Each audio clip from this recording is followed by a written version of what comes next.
Cracking your neck might relieve tension, but it comes with risks you can't ignore.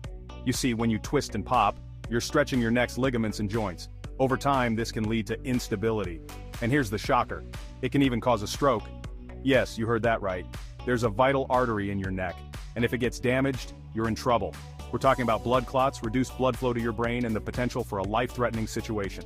So, next time you're tempted to twist, think twice. Instead, try gentle stretches or visit a professional. Your neck and your life will thank you. Stay safe, stay informed, and share this with anyone who loves that neck-cracking relief. Hit that like button if you found this useful, and subscribe for more health tips.